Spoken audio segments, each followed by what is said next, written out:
Saudari-saudaraku terkasih dalam Tuhan Yesus Kristus, selamat pagi dan berkah dalam. Kita berjumpa kembali dalam renungan harian Senin 4 Agustus 2025.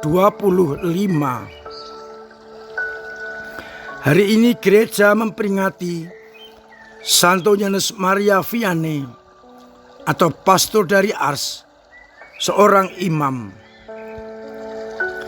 Ia lahir pada abad ke-18, tepatnya 8 Mei 1786 di Lyon, Perancis.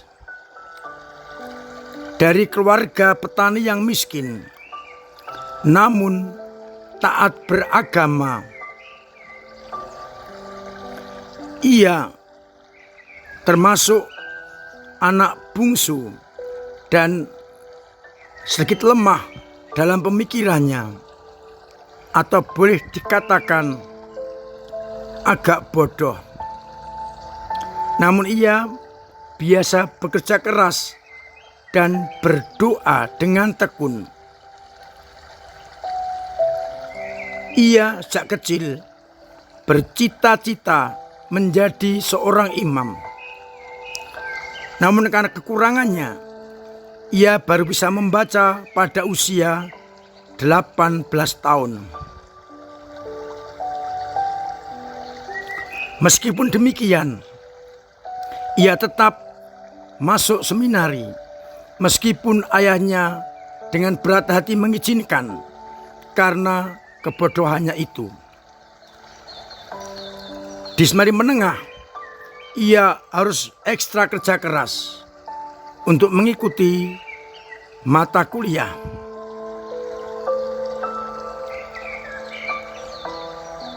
Namun akhirnya selesai juga dan melanjutkan ke seminari tinggi. Berulang-ulang ia harus mengulang atau her. Sulit untuk dia pahami beberapa mata kuliah. Namun ia tidak putus asa. Ia rajin berdoa, berziarah, dan mohon kepada Tuhan agar dibantu dalam menyelesaikan studi. Rektornya pun meragukan apakah dia bisa lanjut atau tidak. Namun ia tidak bisa mengeluarkannya karena kehidupannya yang saleh, rohani yang baik,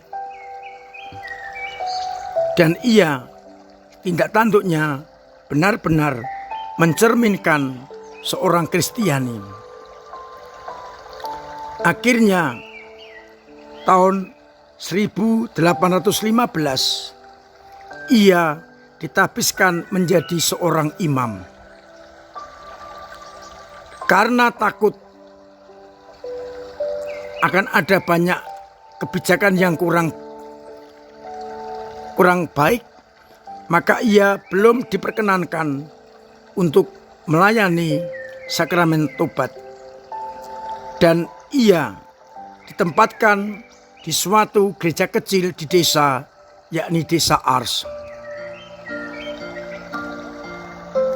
Namun ia dengan tekun menyiapkan khotbah-khotbahnya dari dalam hati dan sangat menarik banyak orang. Bahkan orang-orang yang berdosa kembali ke gereja, maka dia melayani sakramen pengakuan dosa yang cukup lama, berjam-jam. Ia duduk di kamar pengakuan untuk menerima pengakuan dosa, bukan hanya dari umat parokinya, tapi dari luar paroki datang ke desa Ars untuk mendengarkan khotbahnya dan mengakukan dosa. Ia yang dianggap remeh karena kebodohan dipakai Tuhan untuk mempertobatkan umat dan membawa umat kembali kepada Kristus. Ia dikagumi bukan karena kehebatannya, tetapi karena kesetiaannya kepada Allah dan mengandalkan Allah di atas segala-galanya. Ia keras terhadap pendosa, tetapi di kamar pengakuan ia sangat lemah lembut, sehingga orang tidak takut datang kepadanya. Kita bersyukur atas orang kudus ini dan mohon rahmat Tuhan agar kita pun dimampukan untuk hidup seperti Santo Yohanes dari Ars atau pastor dari Ars ini. Sabda Tuhan, bacaan pertama dari kitab Bilangan bab 11 ayat 4b sampai 15 menggambarkan sungut-sungut orang Israel ketika mereka bosan memakan mana, dan mereka kembali membayangkan di Mesir menghadapi daging yang berlimpah-limpah. Mereka bersungut-sungut dan menyalahkan Musa serta Tuhan.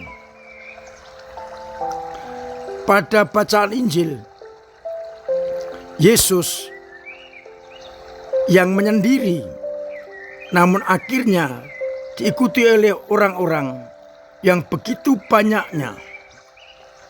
Maka Yesus berbelas kasih. Ketika malam, murid-murid meminta kepada Yesus agar menyuruh orang banyak pulang. Yesus menjawab, mereka tidak perlu pulang.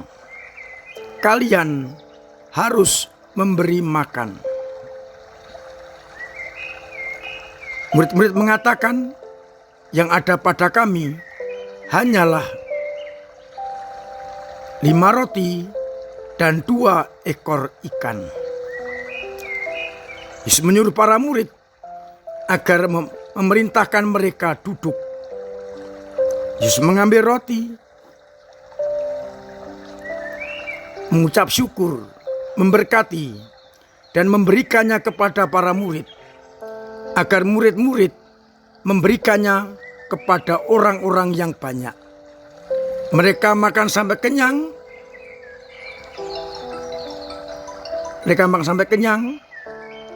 Dan sisa 12 bakul. Kita bersyukur atas sabda Tuhan hari ini yang mengajak kita untuk peduli kepada sesama, mendengar Tuhan, dan akhirnya menjadikan orang-orang mengalami sukacita. Mudah-mudahan kita dimampukan untuk seperti Yesus. Saudara-saudaraku terkasih, ada 3 hal yang ingin saya ajak untuk kita renungkan bersama. Yang pertama, hidup Santo Yohanes Maria Vianney atau pastor dari Ars yang dipandang rendah oleh dunia, dipakai untuk kemuliaan Allah. Maka kita tidak perlu takut dan ragu-ragu, karena kalau Allah mengendaki, kita pun tetap akan dipakai. Maka kita berikan hati kita untuk pelayanan kepada orang-orang. Yang kedua, seringkali seperti orang Israel yang bersungut-sungut meskipun sudah banyak hal yang diberikan Tuhan, namun mereka masih membandingkan masa ketika di Mesir dan menyepelekan Tuhan serta Musa. Maka kita diajak untuk cermat mengerti kehendak Allah, apa yang dikerjakan Tuhan bagi kita, sehingga kita boleh mengalami kasih karunia Allah. Kita percaya kebaikan Allah tidak pernah akan berhenti. Oleh karena itu, bila kita mengalami tantangan dan kesulitan, lihatlah Tuhan senantiasa membantu kita, menolong kita. Dari bacaan Injil,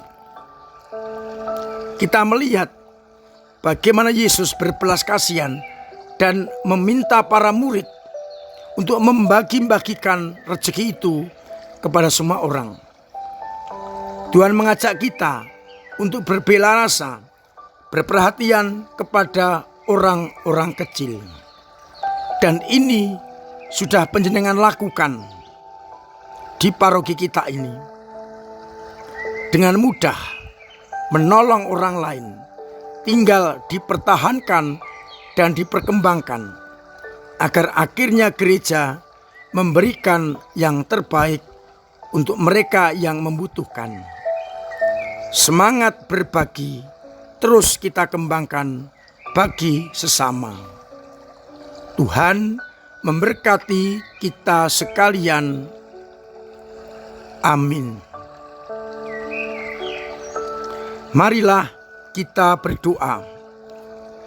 Bapa yang penuh kasih, kami bersyukur atas sabda-Mu yang menguatkan kami, meneguhkan kami, dan mendorong kami untuk hidup sebagai anak-anak-Mu. Biarlah kami semakin mampu untuk hidup berdasarkan sabda-Mu itu. Semoga iman kami yang kadang lemah, kadang rapuh, kadang jatuh, kadang mandek, bahkan hilang, tetap Engkau kuatkan, agar akhirnya iman kami semakin kokoh dan kuat.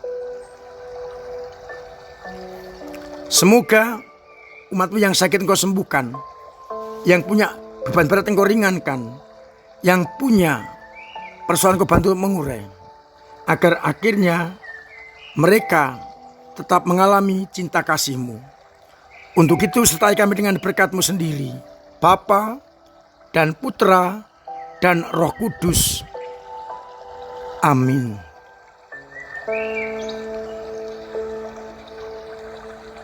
Saudara-saudaraku terkasih, tetap saya dorong untuk terus menciptakan program atau pola hidup yang sehat, agar kita sehat, semua orang sehat, dan kita jauhkan dari segala mara bahaya.